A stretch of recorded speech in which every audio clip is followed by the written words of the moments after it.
¿Qué es lo que te hizo entrar en el mundo espiritual después de estar metida en el mundo de los datos? A mí me encanta predecir el futuro. Los datos son para predecir el futuro y simplemente decidí cambiar de herramienta. ¿Cómo reconozco mi talento?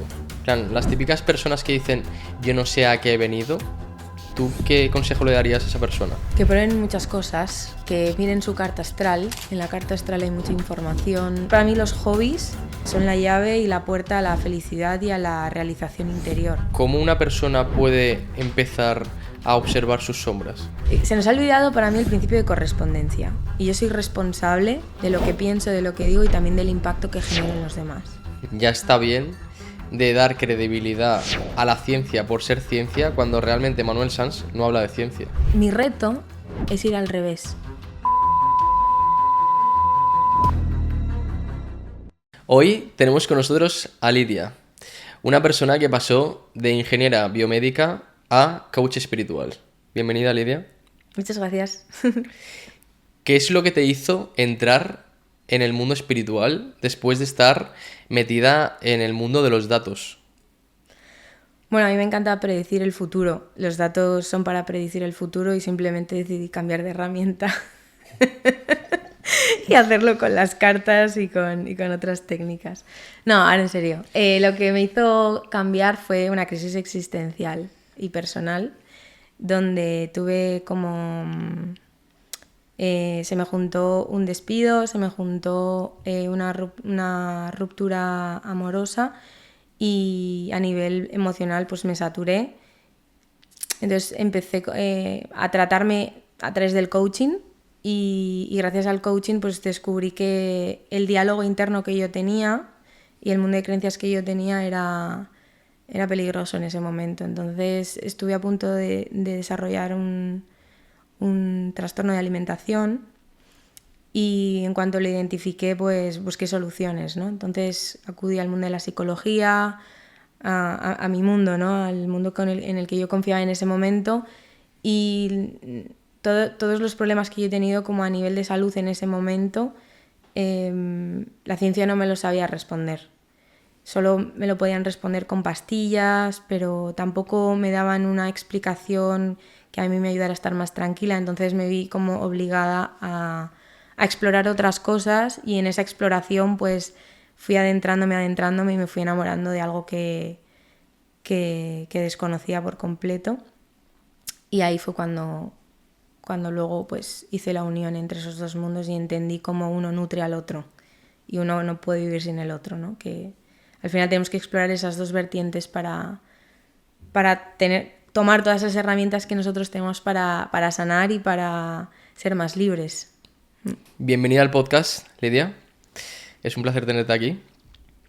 Mi primera pregunta es, viniendo del mundo de la ciencia, ¿tú crees que la ciencia y la espiritualidad se pueden dar la mano en algún punto? Bueno, es que se dieron la mano durante muchos siglos, en realidad, y dejaron de darse la mano como a partir del siglo XV.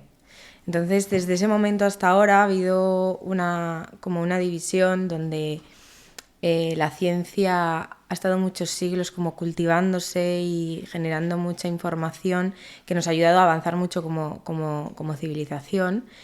Y ahora se está viendo como todo para mí es equilibrio, entonces ahora como que la sociedad de manera natural está echando en falta esa parte como más mágica que antes iba de la mano, pero por ejemplo en la sociedad egipcia, por ejemplo cuando fallecían y se les embalsamaba, eso era un ritual mágico y esotérico, o sea, ellos tenían detrás como una creencia en torno al para qué se embalsamaba, pero luego tenía un fundamento científico también, claro, porque ellos querían preservar los cuerpos. Entonces, realmente la ciencia y la magia siempre han estado de la mano y de ahí viene el símbolo del caduceo de Hermes, que son las dos serpientes enroscadas, que realmente es el símbolo de la medicina.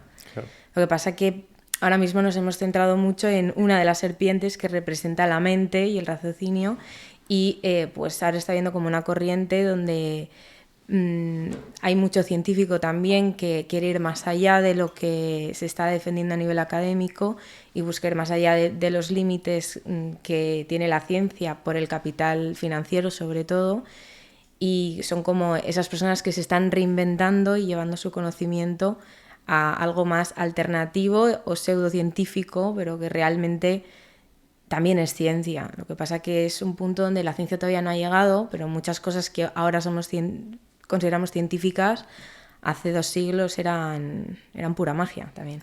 Claro, ¿y en qué momento pasas tú de biomédica, ¿no? Sí. Ingeniero biomédica, a dedicarte a todo el tema espiritual como coach, con el tema de la bioneuroemoción y demás? Pues yo cuando terminé la carrera, hice un máster en análisis y predicción de datos, porque a mí me llamaba mucho la atención el mundo de la neurociencia, sobre todo. Y en el mundo de la neurociencia me gustaba mucho la parte de la investigación, y realmente el mundo de la investigación a nivel del cerebro es mucho datos y comparar datos, inteligencia artificial y demás, ¿no? Cuando terminé mi trabajo de máster y me puse a trabajar y hablaba con compañeros, o sea, con compañeros de la universidad, y comparaba también hasta dónde yo podía accionar, me di cuenta que estaba muy condicionada, yo y todos, por el I+D y dónde se mete el dinero y hasta dónde las empresas quieren o no quieren investigar. Y al final el objetivo de una empresa es producir, ¿no? Es generar economía. Entonces vi que había un techo de cristal, y que yo no quería reafirmar hipótesis que se sospechaban y que en el fondo ya se sabían que era verdad, sino que yo quería ir un poco más allá e investigar cosas que se consideran que no pueden ser, ¿no? Ahí fue cuando empecé a pensar en que la magia tenía bastante lógica para mí, realmente. O sea, para mí no hay nada como hiperesotérico y místico. Para mí simplemente es como aceptar que existe la energía, que aunque la ciencia está muy apoyada por el materialismo y lo que podemos ver, hay muchas cosas que a día de hoy no tenemos la tecnología para medir, pero que también están ahí, y que hay personas con capacidades hiperdemostradas a nivel científico gracias a pues resonancias magnéticas o electroencefalogramas, donde se ve que a nivel morfológico hay un cambio en su cerebro, y cuando hacen esas acciones pseudocientíficas y místicas, si fuera una mentira, serían acciones inocuas. El sentarte a meditar no ocurriría nada en tu cerebro. Claro. Pero la magia tiene un impacto morfológico y fisiológico en el cuerpo y se puede medir. A veces no podemos medir como el efecto paranormal, ¿no? Como las típicas cacofonías de fantasmas y todo esto, pero sí podemos medir lo que está pasando en el cerebro de la persona que dice estar percibiendo esa entidad. Entonces, para mí, si lo puedes medir, si ya hay un cambio en la mente de esa persona, es que algo está pasando que se nos está escapando, que solo podemos medir desde un ángulo, ¿no? Claro. ¿Y cómo fue tu primer contacto con el mundo espiritual? ¿Hubo un punto de inflexión en tu vida en el que dijiste, hostia, ya Sí. entro de pleno aquí, porque no tengo ninguna duda de que hay mucha más información de la que nos han contado? Sí, o sea, a mí se me juntó esto que te he contado de la parte empresarial y a nivel como académica con una crisis un poco personal, donde tuve como una ruptura de pareja, mis padres se habían divorciado, y tuve como una crisis muy fuerte respecto de identidad, de cómo estaba yo por dentro, de dónde quería colocar a mis padres en mi vida, dónde quería colocar el amor. Yo fui deportista de alto rendimiento, estaba con un proceso de redefinirme de nuevo, ¿no? Y entonces acudí a una psicóloga, bueno, a varias psicólogas a lo largo de esos procesos de tiempo de intentar reencontrarme, y la psicología no daba una conmigo, o sea, psicólogo al que iba empeoraba. O sea, era como, empecé por lo académico, lo que yo conocía, y ni el mundo de la psicoterapia ni de la psicología cognitiva a mí me funcionaba. Entonces encontré una psicóloga que fusionaba psicóloga académica, pero que se había reinventado y que trabajaba un poco con todo el mundo de la psicomagia, de todo el trabajo de Alejandro Jodorowsky y demás, y pues me abrí. Empecé a investigar un poco el mundo de las constelaciones también, y me impactó su eficacia.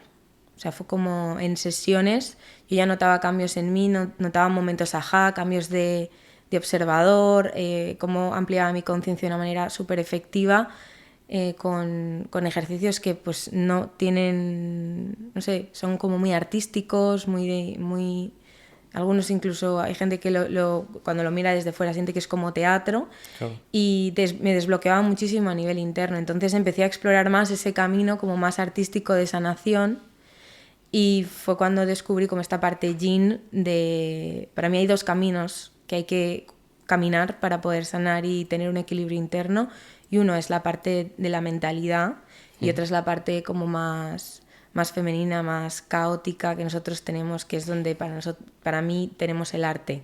Para mí tenemos como la mentalidad del mundo de las ideas y luego nuestra espontaneidad y nuestro arte. Y cuando aprendes a intermezclar esas dos cosas, para mí despiertas al super yo. Como el aprender a direccionar tu arte, tus dones y tus talentos de manera estratégica, pragmática, y utilizar todo eso para lo que quieras al final. Y una pregunta que se estará haciendo la gente ahora es, ¿cómo reconozco mi talento? En plan, las típicas personas que dicen, yo no sé a qué he venido, ¿tú qué consejo le darías a esa persona?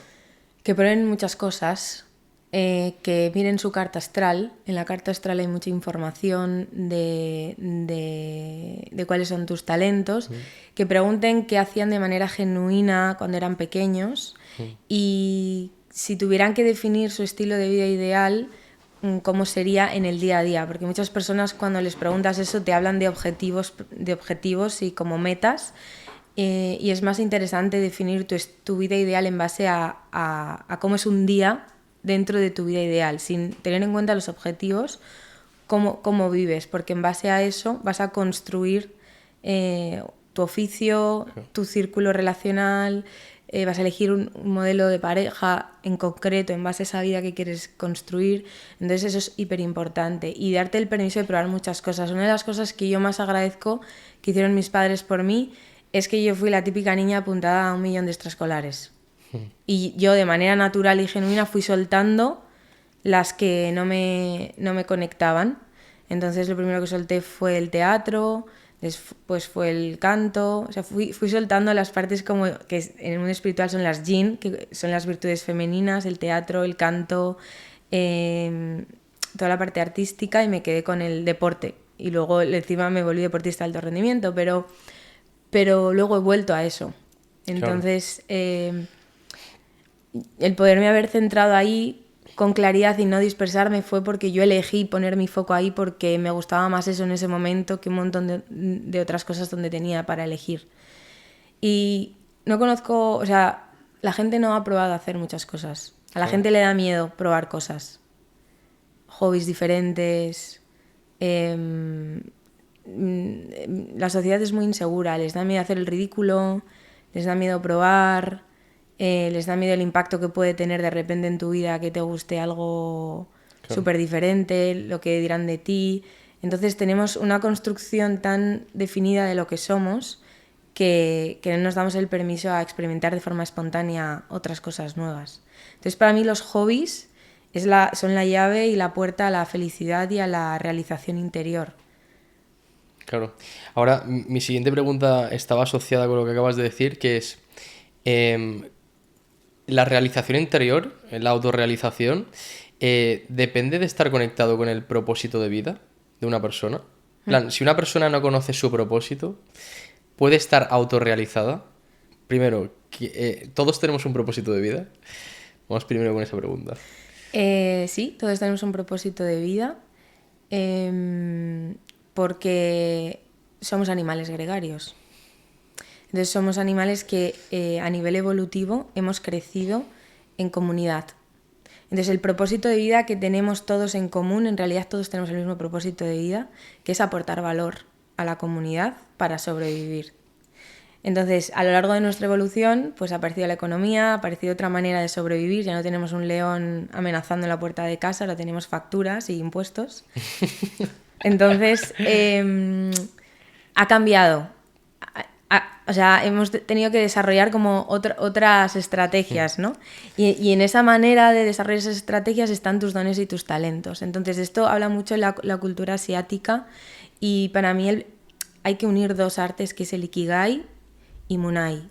Ikigai es la palabra de el propósito de vida en base a tus habilidades y tus talentos, lo que disfrutas hacer de manera natural, que te hace estar en estados de flow, que hay un montón de información, por ejemplo, en el mundo de la psicología respecto a los estados de flow a nivel de la neurociencia. Eso tiene que ver con cosas que se te dan bien hacer de forma natural, entonces no implica ningún esfuerzo y entonces las haces con pasión. Y transmites esa pasión al entorno y ahí podríamos hablar de que estás en propósito. Muchas personas me dicen, Lidia, no sé si estoy en propósito. Bueno, ¿te gusta tu vida? Si te gusta tu vida, estás en propósito. Y luego está la parte de, hay muchas personas muy frustradas porque viven en propósito, sobre todo personas que se dedican al mundo, a la parte esta que hablábamos femenina, del arte, de, por ejemplo, el tema de el teatro, el canto y muchos terapeutas espirituales están en propósito, pero todavía no han encontrado la tecla de cómo servir y cómo traer esos dones y esos talentos al servicio de la humanidad. Entonces aparece esa frustración donde sé qué es lo que hago, pero no me puedo valer, no me puedo valer en base a ese propósito porque se considera que no es lo suficientemente útil y la gente no pagaría por esto. Claro. Que es como el arquetipo del artista bohemio, ¿no? Claro. Entonces yo siento que la sociedad está yendo hacia, no sé si lo llegaré a ver, pero yo siento que el mundo del arte y de toda esta parte más femenina está viniendo cada vez como con más fuerza y por eso hay tanto científico que se ha ido a esa parte de reinvención, porque la ciencia es una polarización de la mente. Y el ser humano echa de menos el corazón. Entonces totalmente. Es el viaje al encuentro del corazón y las personas que han desarrollado mucho esa parte yin, esa parte artística, tienen que desarrollar su parte mental para tener un equilibrio y aprender empresarialmente cómo poner en valor esos dones y esos talentos para que las personas puedan entender cómo te puede sanar, por ejemplo, ir a un taller de pintura y la gente esté dispuesta a comprarlo. Y entonces ahí tu Ikigai y tu Munai, que es el servicio a la sociedad, se unen y aparece como la realización personal de estoy en propósito. Claro. Y la gente que te viene, por ejemplo, que está conectada, que está en propósito, pero no sabe cómo hacer para que esa realidad se dé y que esa persona pueda vivir conectada a su virtud constantemente con su trabajo, ¿qué consejo les das a esas personas? Para mí, creo que vivimos en la era de la información y tenemos un momento privilegiado a nivel de visibilidad, de dar visibilidad a cualquier cosa. Todo el mundo tiene hoy un móvil en la mano. Entonces, para mí, lo primero que les diría es haz visible ese propósito. Porque hay gente haciendo cosas muy locas, ganándose la vida. O sea, he visto cuentas que dices tú, pero en serio hay gente que pagaría a esta persona por esto y sí, y han monetizado talentos que aparentemente eran absurdos y no lo son. Porque generan entretenimiento, porque ayudan a despertar a las personas creatividad. Entonces, para mí lo primero es da visibilidad a tu propósito y sé coherente, o sea, aplícalo. Si si tu propósito y tu talento es la música, dedícale full time todo lo que puedas a la música. Y si no puedes ahora mismo dedicarte al 100% a nivel monetario a la música, construye un oficio que pueda ser un puente para atraer tu don a ese sector. O sea, no sé si me explico. Sí. Y esto es algo que, por ejemplo, a mí me ha tocado entrenar, porque yo venía del mundo de la empresa, de los análisis de datos, que supuestamente no tienen nada que ver, y yo ya tengo un objetivo este año de comprarme un electroencefalograma para grabarme contenido con el electro meditando y unir esos dos mundos que son mi pasión, que supuestamente no tienen nada que ver, pero simplemente piensa que si en tu persona pueden coexistir más de un hobby, significa que le puede pasar a más personas. Entonces, muéstralo, muestra tu vida. Hazte visible para ser un ejemplo e inspirar a otras personas a o descubrir eso que tú ya conoces o descubrirse a través de otras cosas. Inspirar a las personas a explorarse desde ese lugar. Claro. ¿Y cuál es el problema más recurrente con el que te viene la gente para que tú les ayudes? Bueno, el tema del propósito es un problema muy gordo ahora mismo porque a nivel económico a veces es un lujo poderte dedicar a tu propósito, pues no siempre se puede o no siempre la sociedad está preparada para pagarte un superdón. Y esto está en la historia de la humanidad. Hay grandes científicos o grandes artistas que se volvieron millonarios una vez muertos, ¿no? Entonces, esto es algo que viene mucho encima de la mesa, porque el tema del propósito no solo tiene que ver con lo que haces, sino con cómo vives. Y ahora mismo a nivel económico no todo el mundo se puede permitir construir su estilo de vida ideal. Entonces es como una olla a presión donde cuando tú sientes que estás desconectado del propósito empieza a contaminar un montón de áreas de tu vida. Hay un burnout donde tú no sabes identificar qué es, entras en vacíos existenciales y hay personas que están dinamitando su vida por vacíos existenciales no entendidos. Y es muy importante saber dónde la china del zapato para no pensar que es el zapato lo que te está haciendo daño, ¿no? Claro. Y hay muchas personas ahora mismo con mucha falta de orientación profesional, con mucha falta de orientación familiar, porque hay modelos predefinidos que la gente ha comprado, pero no ha elegido, Claro. que es diferente. Entonces, te plantas con 40, la típica crisis de los 40, de los 30, y te das cuenta de que estás viviendo una vida que no te hace feliz. Entonces te lo replanteas todo. Y ahí es cuando la gente acude a la parte espiritual, que es donde la psicología no llega. O sea, Claro. para mí la psicología es una experta y una maestra en temas emocionales y mentales que tienen que ver con cómo utilizas tu diálogo interno y tu mentalidad, ¿no? Es como los expertos de la caja de Pandora de la mente, pero todo lo que viene de otro lugar, del espíritu, de la pasión, del amor, para mí no son los más especialistas en trabajar eso, y para mí es ahí donde aparece la espiritualidad. Y dentro de los problemas que tiene la gente, ¿cómo decides tú qué técnica utilizar? Porque he visto que empleas tanto tarot como bola de cristal, bioneuroemoción. Sí. ¿Cómo decides tú qué técnica utilizar con cada paciente? Para explicar un poco a qué te dedicas con cada cosa. Bueno, cada herramienta tiene una personalidad. Es como... porque existen los arquetipos colectivos. Entonces, si yo te hablo de bola de cristal, piensas en el futuro. Si te hablo del tarot, piensas en que te voy a acertar algo. O tomar decisiones, porque la gente se acerca al tarot para las encrucijadas. Si yo te hablo de bioneuroemoción, ya la palabra te lleva a emociones. Entonces, dependiendo un poco de lo que viene buscando esa persona, utilizas una herramienta u otra. Si una persona necesita conectar con su visión, con su propósito mayor, un propósito ancestral, si necesita coger mucha perspectiva del el por qué o el para qué le ha tocado vivir todo lo que le ha tocado vivir, porque hay historias muy duras de gente con unas historias personales muy heavies, pues eso es la bola de cristal. Para que la persona eleve la frecuencia de la percepción que está teniendo de su vida y se pueda ver como un héroe y pueda proyectar que le queda mucho más por vivir. Entonces es como la energía de la bola. ¿Y la bola realmente cómo se emplea?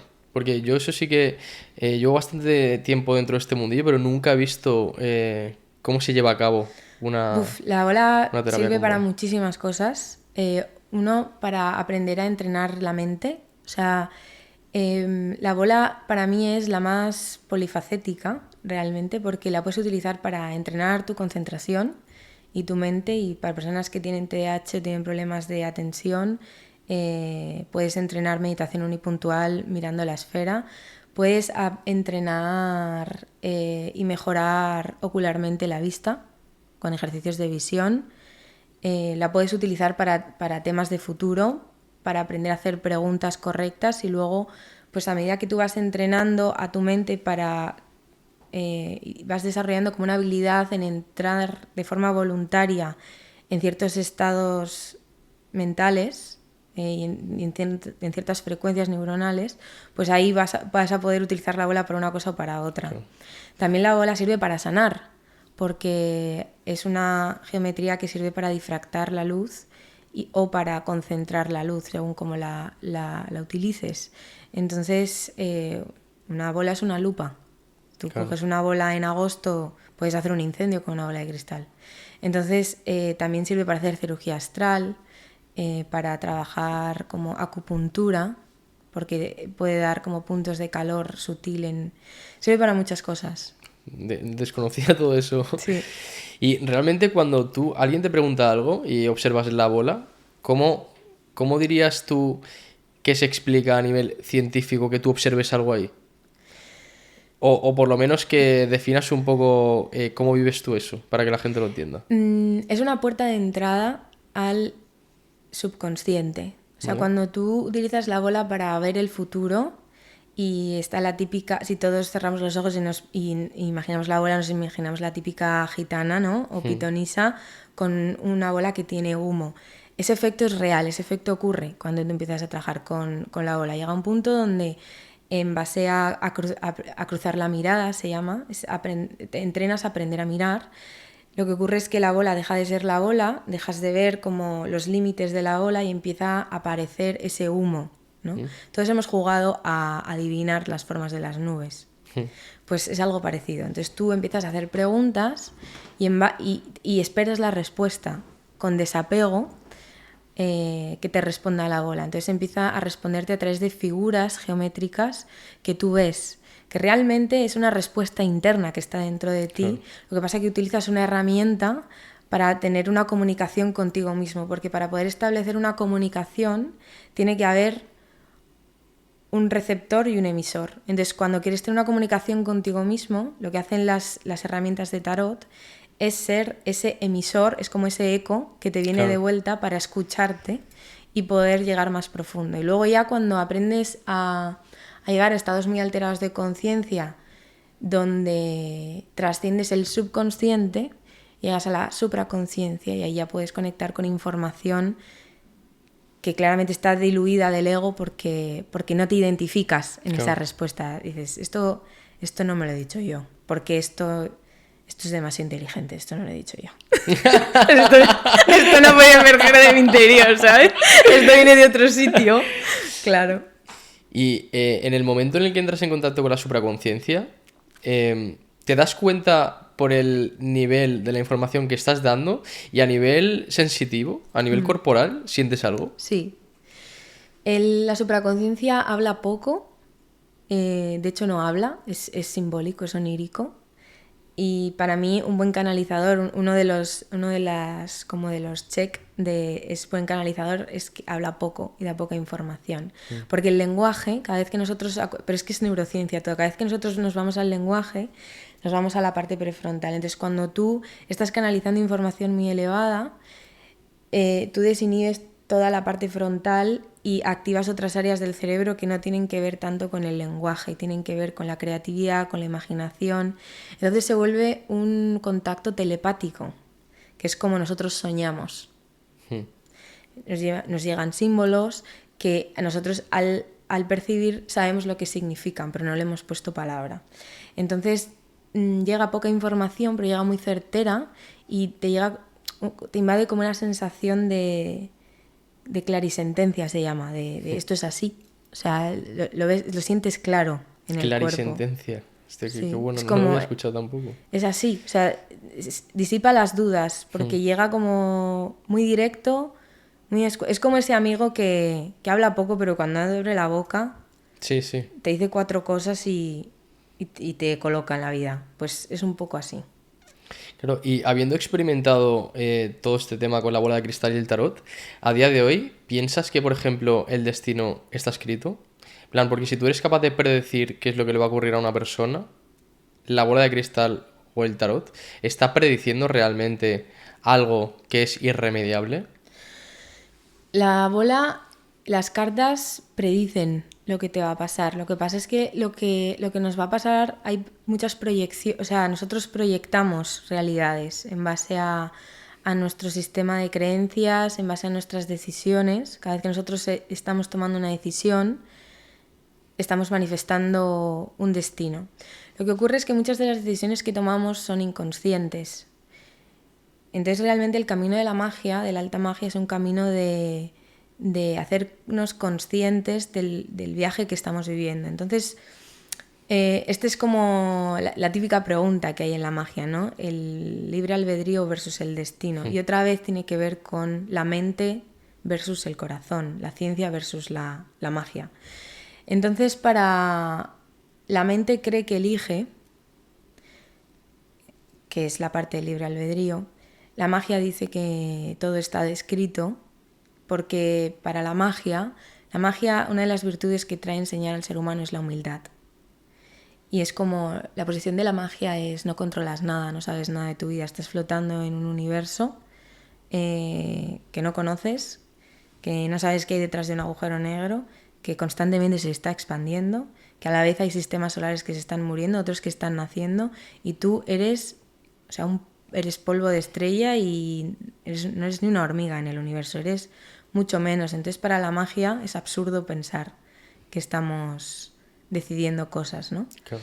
Entonces, bueno, responder esta pregunta creo que es una de las preguntas que jamás me atreveré a responder, ni tendré como la osadía de determinar si eso no es. A mí me gusta, hay unos libros muy buenos de Carlos Castaneda, y hay una frase que a mí me gusta mucho y para mí es como uno de mis mantras de vida, ¿no? Que es como el guerrero espiritual es esa persona que tiene un intento inflexible, es decir, da todo lo mejor de sí mismo, se mira, busca que dejar el mundo mejor que como se fue, o sea, que cuando se va el mundo se quede mejor que cuando estuvo, pero aceptando que la vida tiene sus propios planes y que hay cosas que no podemos controlar.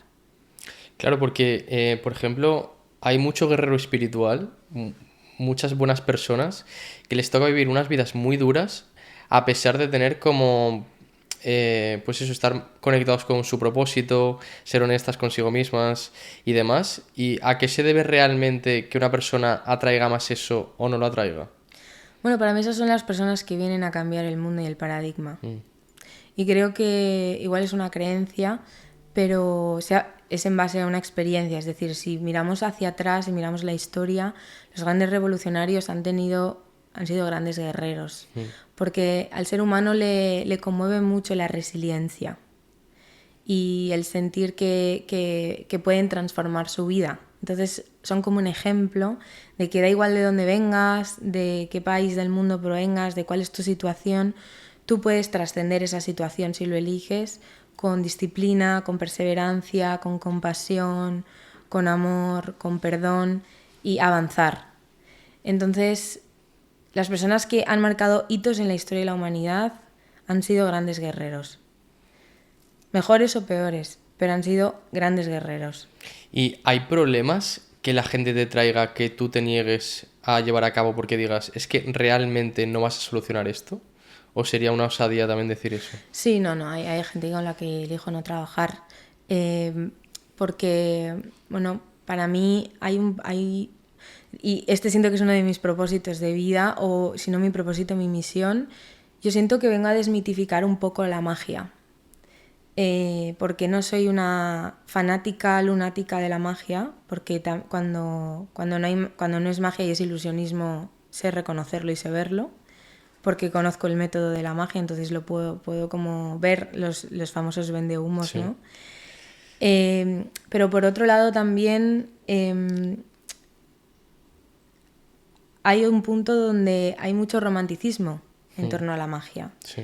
Entonces, yo no trabajo con personas que romantizan lo que es la magia, lo que es la espiritualidad. Personas que viven en los mundos de Yuppie, unicornios, Jelly Power. No trabajo con estas personas porque para mí la magia es un camino de resiliencia y de cultivarse por dentro, y es incómodo. Entonces, cuando me viene gente con una predisposición a léeme el futuro y dime qué es lo que va a pasar, y vienen desde una posición de no responsabilidad en torno a su vida, no trabajo con ellos. No me conecta nada, no. Es que ni siquiera soy capaz de conectar con ese... Hay como un bloqueo donde siento que no es mi misión. Mi misión es utilizar la espiritualidad como una herramienta transpersonal para que las personas descubran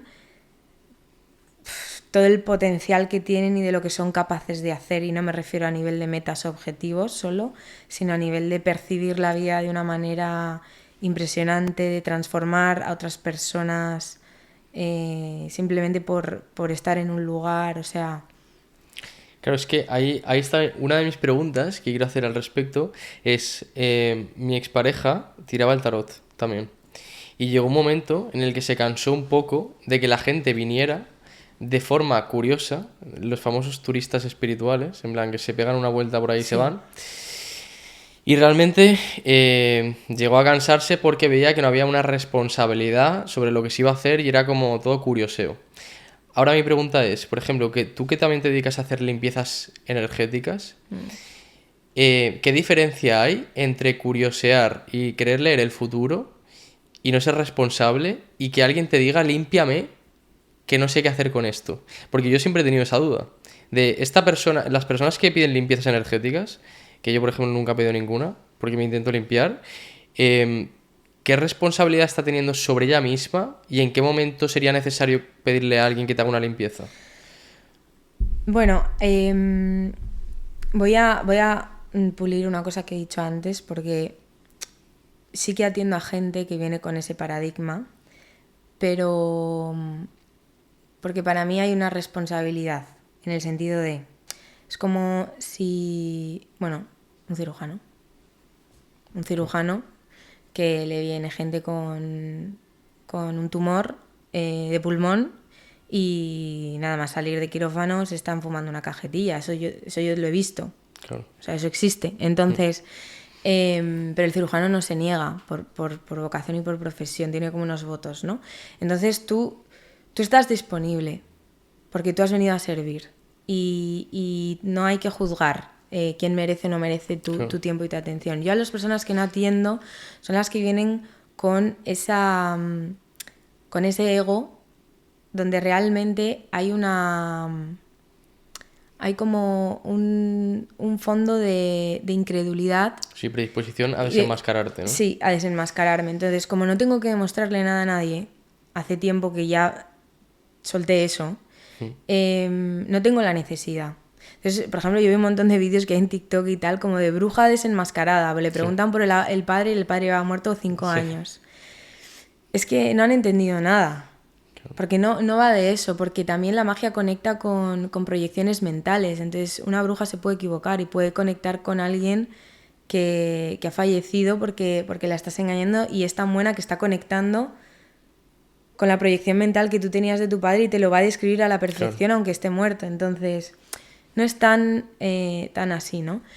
Entonces, bueno, se puede ver mucho las intenciones de las personas según cómo se dirigen a ti y cómo hablan, ¿no? Cuando una persona dice necesito limpiarme, es distinto a que te digan necesito que me límpiame. Claro, y suele ser gente que suele ser responsable. La gente que, por ejemplo, te pide limpiezas energéticas, ¿qué tipo de personas suelen ser? Porque realmente, ¿cómo puedes tú afectar la energía de una persona sin realmente estar a su lado, por ejemplo? Que es una pregunta que me hace mucha gente. Pues mira, es un método realmente que se aprende.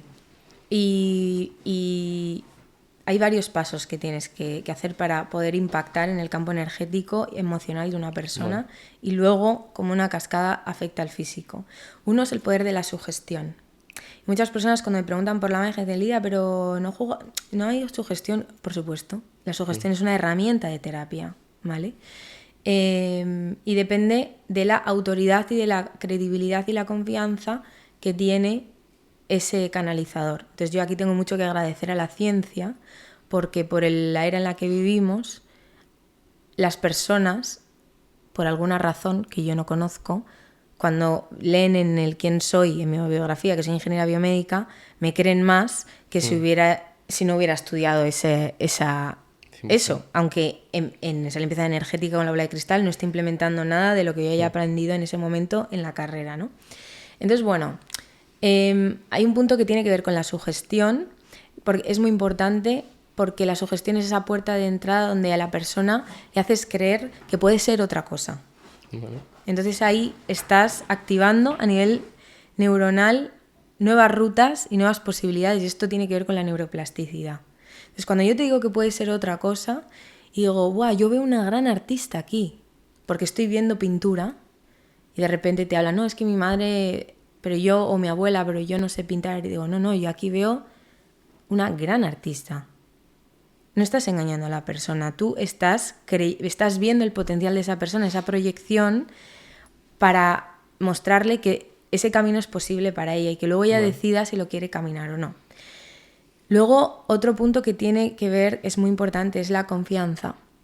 Si tú no trasladas confianza y no eres una persona confiable, y para mí eso tiene mucho que ver la formación, cómo vistes, cómo hablas, y luego la capacidad que tú, bueno, este es el tercer punto, pero la confianza lo que genera es un espacio de apertura y de vulnerabilidad real. Y esto también es una limitación muy grande,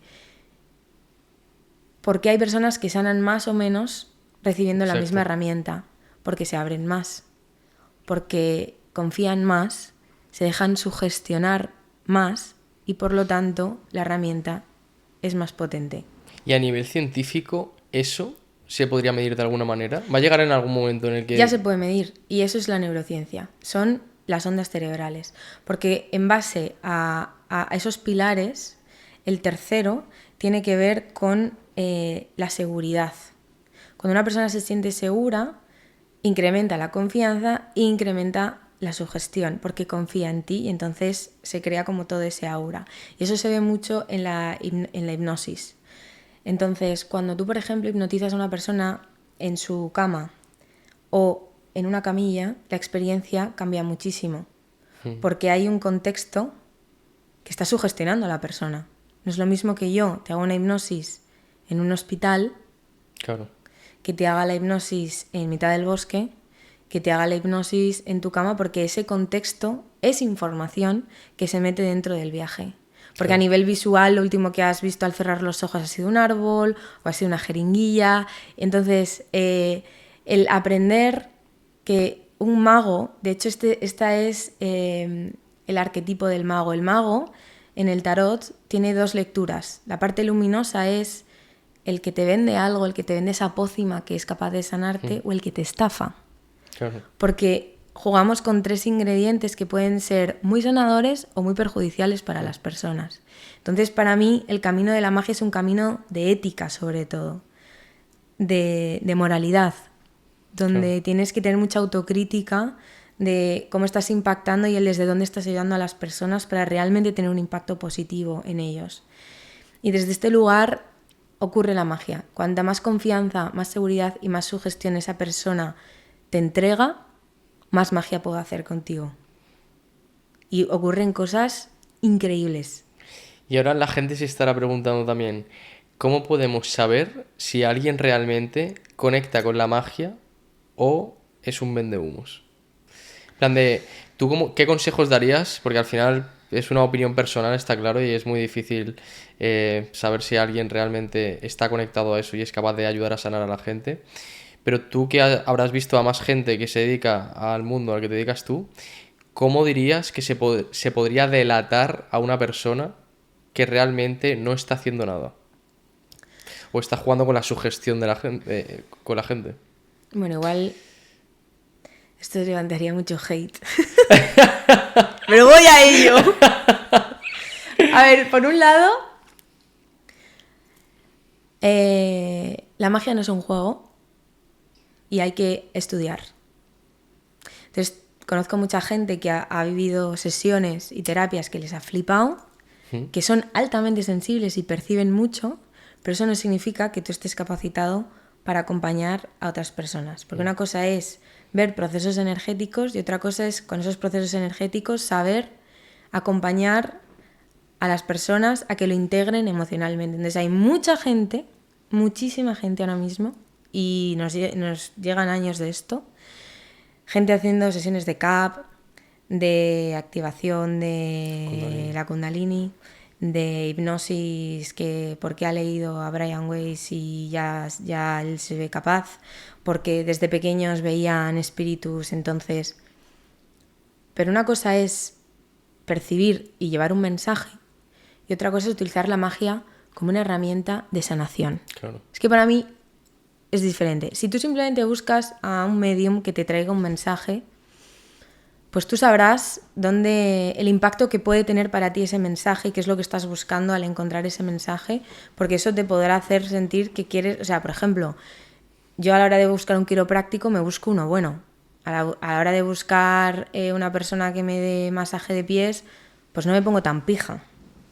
Entonces, depende de lo que estés buscando y para qué lo quieras utilizar. Yo siempre hablo, porque es mi expertise, desde la magia como una herramienta de sanación y de acompañamiento para cada vez sentirte mejor y desbloquearte por dentro de una manera potente, no como una experiencia, porque muchas personas acuden a la magia buscando experiencias y es el típico perfil de una persona que acude a muchos mediums diferentes, buscan que le acierten y esto también es un problema, porque a nivel biológico también tiene un impacto esas sesiones y te suben la serotonina y la dopamina bestial cuando te aciertan algo que viene del otro lado. Entonces se generan adicciones reales de estar a las 3 de la mañana, adivíname, y al día siguiente otra vez, y al día siguiente otra vez. Entonces, no es un juego, por eso también el arquetipo de la magia, las personas que hemos estudiado como la antropología y como la historia que hay detrás de la magia estaba encriptada y el pueblo no tenía acceso a la magia. De hecho, también está el arquetipo de que te pueda enloquecer por no saber utilizarla, ¿no? Entonces, vigila que esa persona tenga una formación, que lleve tiempo trabajando y que no solo tenga una formación energética, sino emocional también. Porque con una mirada holística, una persona te puede acompañar mejor si se te abre algún proceso emocional. Porque luego, si no, vete a un psicólogo con un proceso emocional abierto por una experiencia energética a ver cómo te lo cierra. No puedes. Entonces, esa persona tiene que tener esas dos miradas. Por otro lado, conecta con personas que sientan y piensen bonito. Porque eso influye en las canalizaciones y en la información que se baja. Y hay mucho canalizador muy bueno, pero que todavía le queda bastante trabajo a nivel de ego, que tiene todavía mucho ego espiritual, que no ha conocido sus pliegues, que no acepta su sombra, que él es un ser de luz, ¿no? Y él ya ha trascendido el ego y todo este rollo. Entonces, pues eso va a interferir y va a quitar mucha objetividad al mensaje que recibas. Y luego, por otro lado, que ese guía siempre te dé la lectura, no sea una sentencia firme e irrevocable. Es decir, que sea una lectura donde sientas siempre que tienes el poder de elegir lo que va a ocurrir con tu vida. Porque las lecturas son para eso, son para darte una posibilidad de cosas que tú puedes hacer y que tú elijas cómo quieres vivir el presente que tenemos, que es el tiempo, ¿no? Y en base a eso, pues, decidas tomar una decisión u otra. Muy interesante. Ahora, una pregunta que se me estaba viniendo es, para la gente que separa ciencia y espiritualidad, que dice, es que yo no creo en el tema energético, que siga habiendo mucha gente, a pesar de todo lo que haya demostrado a nivel neurocientífico. ¿Qué les dirías a esas personas que son más cartesianas, puramente lógicas? Les haría preguntas. Más que decirles, les haría preguntas. Les preguntaría, ¿qué es para ti la energía? Porque a mí en la carrera me han enseñado la energía térmica, la energía hidráulica. O sea, es como, cuando hablamos de energía, ¿a qué te refieres con no creo en la energía? Porque la energía es algo irrebatible. O sea, para mí es como... O sea, yo ahora te miro con unas gafas y puedo ver tu temperatura. Entonces, ¿qué es...? Cuando dicen que no creen en la energía, ¿a qué se refieren exactamente? Y después, es que no sé, no suelo entrar en esos debates. Porque cualquier persona que, por ejemplo, vaya a acudir a una sesión tuya, esa persona sí o sí tendría que creer en eso para que experimentara un cambio, ¿o no? No, Vale. Porque es un método. Por eso es un método. Claro. Y no es cuestión de fe. Para mí la magia es una experiencia. Es decir, si esa sesión no ha tenido un impacto en tu cuerpo físico, ha sido muy superficial. Vale. Para mí, o sea, yo al principio, yo también me he construido, porque ya he avanzado, obviamente, y me he hecho más experta en esto. Y al principio hacía esas limpiezas le pedía a la persona el típico nombre, apellido, dónde vives, fecha de nacimiento, y le decía, ya está, te he limpiado, tienes esto bloqueado, no sé qué, tal. Pero luego me daba cuenta que, como descubrí la importancia de la sugestión, de la confianza y la seguridad, no hay nada que genere más credibilidad que la propia persona diga que le ha servido. Totalmente. Y que está limpio. Entonces, para mí, el termómetro de si yo he limpiado bien o no a una persona es que esa persona salga mejor que como entró. Total. Si no, te devuelvo el dinero. Porque entonces, de nuevo, te estoy quitando tu propia escucha y tu propio poder interior. Es decir, si tú no tienes la capacidad de percibir si yo te he ayudado o no te he ayudado, significa que soy una vendehumos. Es otro tip que podría ser. Claro, salir de la sesión y sentirte igual que has venido. ¿Eso qué es? Eso no tiene sentido. Porque si somos uno, y como es arriba es abajo, que estos son principios herméticos, si tú sabes que el cuerpo es un reflejo de cómo sientes, tu mente es un reflejo de cómo sientes y cómo comes también, y todo esto, tienes que poder sentirlo, aunque sea en más ligereza. Hay gente que lo percibe por que le deja de doler algo físicamente, hay gente que es porque se siente más tranquila, hay gente que dice, siento que me he quitado kilos de encima. Hay personas que han conectado directamente con el mensaje hiper energético y ha visto al guía espiritual en la sesión él.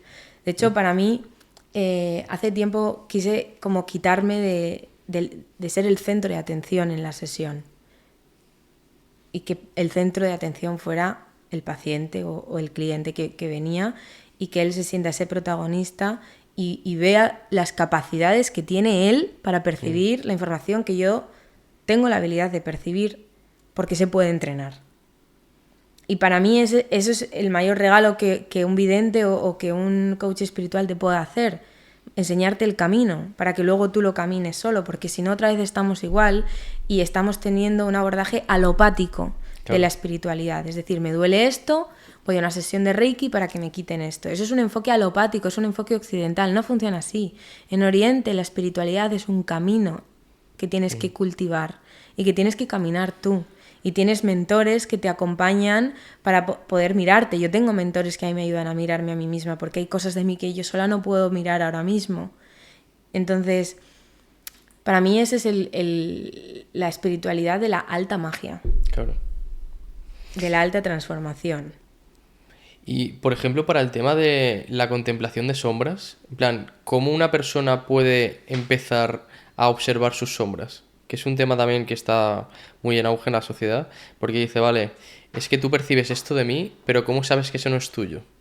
¿Vale? En plan, ¿cómo una persona puede empezar a tener un contacto con sus sombras?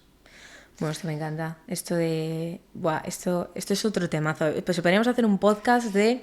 Esto no es mío. Sí, es que está muy el en la podcast sociedad. de esto no es mío, esto es tuyo, esto es tu responsabilidad. Mira, se nos ha olvidado para mí el principio de correspondencia. Y yo soy responsable de lo que pienso, de lo que digo y también del impacto que genero en los demás.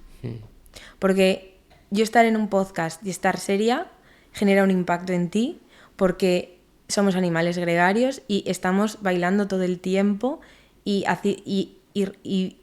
como actualizando nuestro feedback en base a cómo nosotros queremos ser percibidos para sentirnos seguros.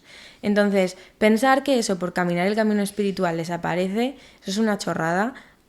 Yo no entiendo esto. Y yo camino en dirección opuesta a las personas de mi sector que piensan así, porque el sentido de vivir es experimentar esta experiencia humana que tenemos, y a mí me parece increíble el camino del ego. O sea, a mí me parece que es el camino más bonito que uno puede hacer. Abrazar su ego y descubrir la belleza que tiene la sombra. Entonces, vivimos en una era donde nos encanta ser felices, nos encanta la dopamina, la serotonina y la felicidad. Y no queremos prestarle mucha atención a otro espectro que tiene que ver con la tristeza, el enfado, la rabia, la aversión. Y eso también está en nosotros y nos hace sobrevivir, porque tienen una función. La aversión, si estuviéramos en la sabana, nos llevaría a no envenenarnos, porque algo que de repente nos sabe mal lo vomitaríamos. Entonces, es conectar con con nuestras emociones y entender a través de nuestras emociones qué rechazamos del mundo y qué nos sienta mal. Claro. Y eso no significa que yo tenga que transformar eso de mí, porque también hay un perfil que se acerca mucho al mundo espiritual que tiene una herida de amor propio, donde están buscando como desprogramarse porque sienten que están mal, que están rotos. Y no va de eso.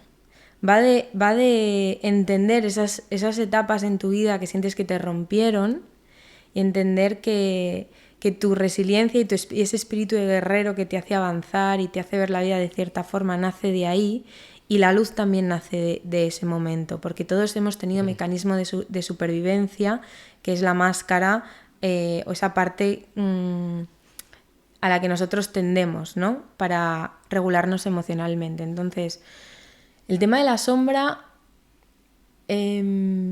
otra vez es esa dualidad. La sombra es la parte femenina.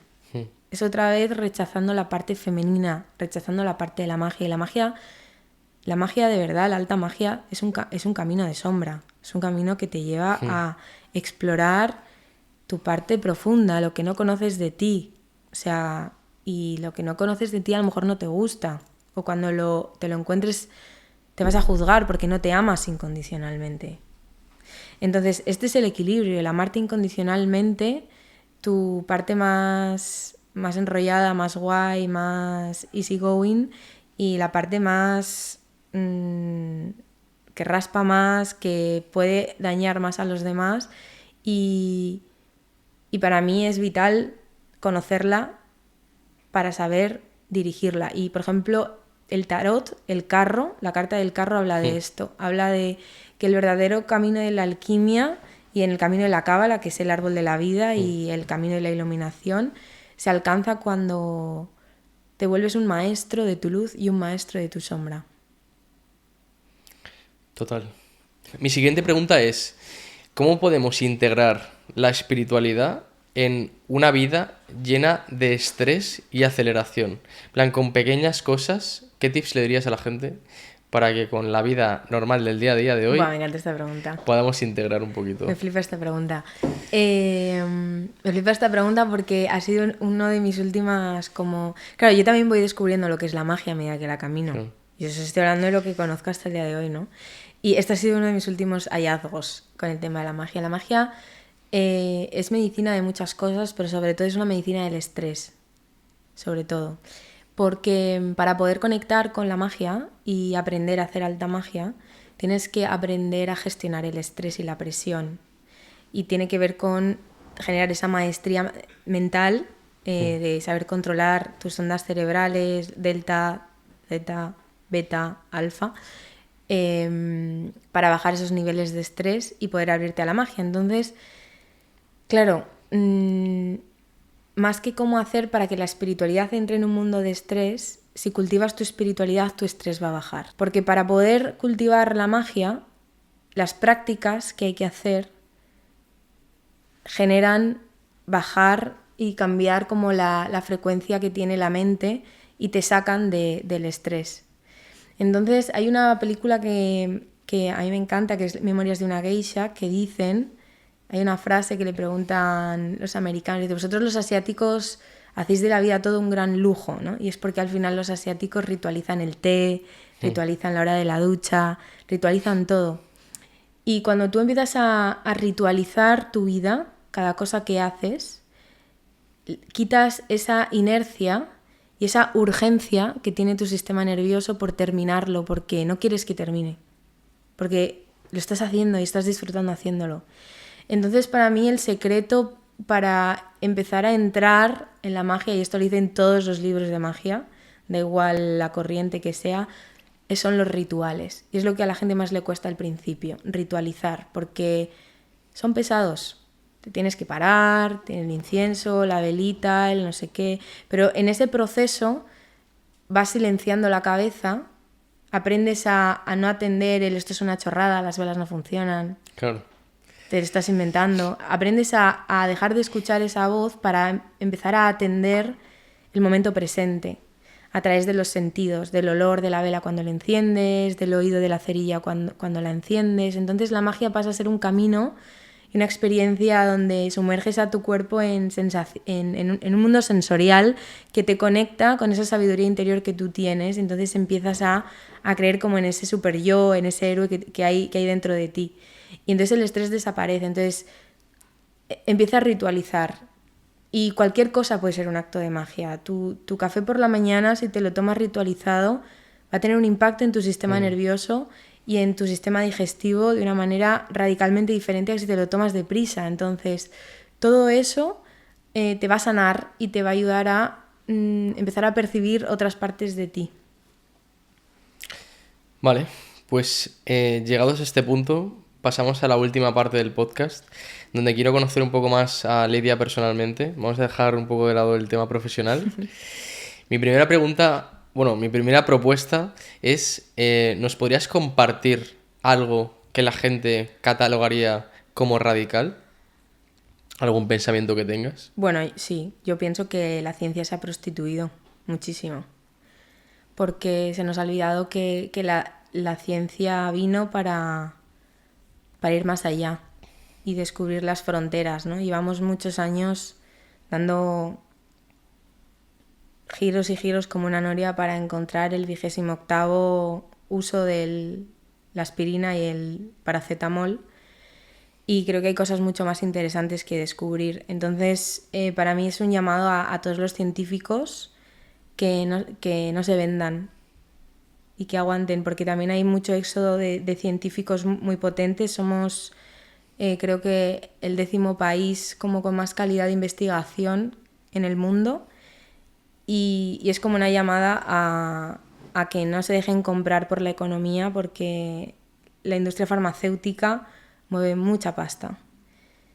Y que se abran a dar voz a pequeños proyectos y a pequeñas hipótesis que ellos tienen, y que se junten, porque yo siento que la unión hace la fuerza, y un grupo de buenos científicos pueden recaudar entre ellos como el suficiente dinero y capital para empezar a traer hipótesis que tengan unos fundamentos mínimos como para empezar a no incomodar, sino a abrir la mente de las personas que necesitan la ciencia para poder creer, ¿no? Y que yo creo que tiene un papel muy importante la ciencia en el mundo y una responsabilidad muy, muy importante. Entonces, ese sería uno, porque para mí donde termina la ciencia empieza la magia.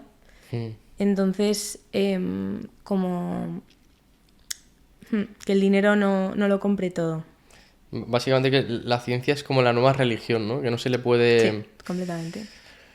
Sí, creo que tenemos que rescatar nuestro discernimiento. Y luego también tendría otra que, bueno, no lo sé sintetizar en una frase, pero sí que siento como el tema de la importancia personal. Creo que me encuentro a muchas personas con mucha necesidad de tener una opinión respecto a las cosas. Entonces a la gente le diría que no hace falta opinar siempre de lo que no se sabe y de lo que no se conoce. Muy interesante. Vale, mi siguiente pregunta es, ¿cuál es el mayor aprendizaje en el que te encuentras ahora mismo sin resolver?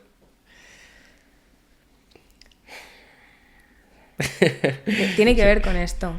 O sea, tiene que ver con esto porque yo he tenido como un camino científico, después tuve que... A mí me encanta la ciencia, la amo. O sea, yo no dejé de hacer eso porque no me gustara. Y la vida me llevó a sanarme a mí misma a través de toda la parte mágica, entonces me enamoró todo ese mundo como transpersonal y más místico. Y para mí ahora mismo es un reto, y yo siento que además me conecta y me estimula el reto de unir esos dos mundos, pero desde una mirada diferente, porque hay bastantes científicos que ya lo han hecho. Joe Dispenza ha hecho un gran trabajo en ese sentido. Ahora en España el doctor Manuel Serra también está haciendo mucho trabajo, pero siempre es desde la mirada de la ciencia, ¿no? Y es como que la ciencia da la credibilidad a que eso sea así. Justo hoy han subido, día 9 de febrero creo que es, acaban de subir, ¿cómo se llama el youtuber este? Que trabajaba en el CERN. No sé. Javier Santolaya. ha subido un vídeo sobre Manuel Sanz diciendo que ya está bien de dar credibilidad a la ciencia por ser ciencia cuando realmente Manuel Sanz no habla de ciencia. Está hablando de espiritualidad y se le está dando como una opinión en todo cuando realmente no tiene ni idea muchas veces de lo que está diciendo, literalmente. Hay gente que sabe más de espiritualidad y de conciencia no local que él. Entonces, mi reto es ir al revés. Es que las personas se abran a experimentar la magia y que después, si necesitan la ciencia para creer, yo llevarles la ciencia. Pero que sea al revés, porque si no seguimos en ese paradigma donde es verdad porque un científico lo dice. Totalmente. Entonces a mí cuando me presento no me gusta decir soy ingeniera, no, soy vidente y utilizo la evidencia y la magia para sanar a las personas y ayudarles a ser cada vez más felices y vivir una vida en propósito y que los últimos 3 segundos de su vida puedan sonreír. Porque hicieron algo importante.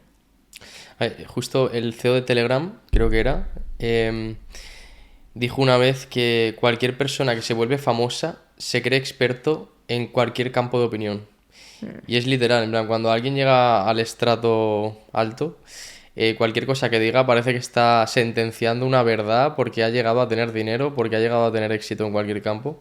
Y realmente cuando escuchas a alguien que dices, hostia, esta persona no tiene tanta idea de esto, está dando luz y de alguna manera está aportando a la humanidad, pero realmente se le está creyendo por otra cosa que no tiene nada que ver con la información que está dando, ¿sabes? Damos mucha credibilidad al material. Somos una sociedad todavía muy materialista en el sentido que no consumista, materialista. Es decir, apreciamos mucho lo tangible, lo que podemos tocar, porque nos apoyamos mucho de lo que vemos, de nuestra visión. Es nuestro sentido más acrecentado. Hay otras especies que es el olfato, el nuestro es la vista. Entonces todo lo que vemos nos lo creemos. Y es curioso porque al final el arquetipo del mago, ¿no?, que es como el ilusionista, no nos damos cuenta de que vivimos en una gran ilusión y que nos creemos muchas cosas porque nos están mostrando una cosa cuando por otro lado se está haciendo otra. Entonces, para mí ese es el reto, ¿no? Que las personas se atrevan a experimentar algo y confíen. Porque también creo que es algo que como humanidad nos toca cultivar, la confianza los unos en los otros, ¿no? Y que confíen en que se abran a experiencias que no necesariamente tengas que saber. A mí la gente me pregunta mucho, Lidia, ¿y cómo es esto de la hipnosis y qué voy a sentir? Y es como, no te hagas spoiler, te cuento luego cuando terminemos cómo funciona. Claro. No hay trucos, yo te cuento luego, pero vive la experiencia. No te cargues así la espontaneidad, la ilusión y las sorpresas que te tiene guardada la vida, porque al final vivimos una vida basado en el control, en la falsa sensación de quererlo todo hilado, de no, esto lo elegí, esto no lo elegí. Entonces, bueno, mi misión, a mí me encantaría así como un hipersueño a nivel personal, no por lo que implica la fama, sino por lo que, a nivel como de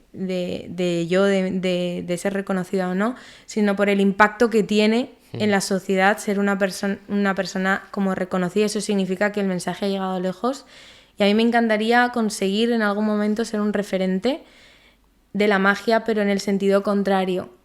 O sea, ocupar mi lugar como desde esa mirada más yin, más femenina, y después traer la ciencia que mucha sociedad necesita para creer, pero recordar que al final la ciencia no está haciendo más que poner números y dar forma y materia a algo que se lleva sabiendo milenios.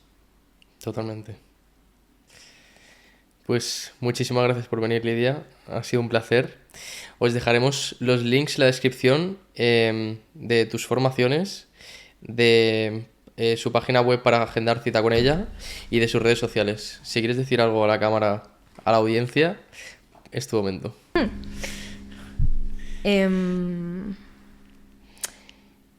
Si queréis una vida llena de sorpresas y de ilusión y de conexiones significativas, eso lo da la magia y el corazón, no lo da la mente. Entonces, para mí fue un salto de fe, pero os animo a que os atreváis a esa sensación de vulnerabilidad y decir que creéis en la magia.